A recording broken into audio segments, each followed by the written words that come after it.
سال 1923 بھارت کے لیے مشکل حالات ہیں۔ برطانوی سامراج ہندوستان ہی نہیں، کرۂ ارض پر بسنے والے بیشتر انسانوں کی زندگی کو اپنی طاقت اور انانیت کے بوٹوں تلے کچل رہا ہے۔ ایسے دور میں بھارت کے لوگ آزادی کے لیے جد و جہد کر رہے ہیں۔ ان حالات میں مولانا آزاد نے ہندوستان کے قائدین اور عام لوگوں کو دلی میں منعقدہ انڈین نیشنل کانگریس کے اجلاس میں اہم پیغام دیا۔ مولانا ابوالکلام آزاد نے کہا، بلا شبہ آج ہمیں ایک نہایت مشکل وقت میں نہایت مشکل کام درپیش ہے، لیکن ہمارا یقین متزلزل نہیں ہے، اور گو ہمیں اپنی تدبیروں کی طرف سے شبہات ہو رہے ہیں، لیکن ہمیں اپنے مقصد کی سچائی میں کوئی شبہ نہیں ہے۔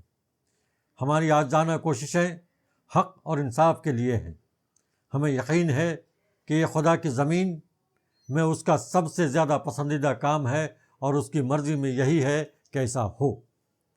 بس یہ تو ضرور ہے کہ ہمیں اپنی درماندگیوں اور کمزوریوں کا اقرار ہو، ہم وقت کی آزمائشوں اور راستے کے کھٹکوں کی طرف سے فکر مند ہوں، ہمیں مشکلوں اور رکاوٹوں کی سختیوں سے پورا اندیشہ رہے، لیکن ہمیں نتیجہ کی طرف سے کبھی ہراساں نہیں ہونا چاہیے۔ ہمیں یقین رکھنا چاہیے کہ خدا کی جس رحمت نے ابتدا کی بے سر و سامانیوں میں ہمارا ساتھ دیا تھا، وہ درمیان کی اس آزمائش میں بھی ہماری دستگیری کرے گی، اور بالآخر انجام کی فتح مندی بھی ہمارے ہی لیے ہے۔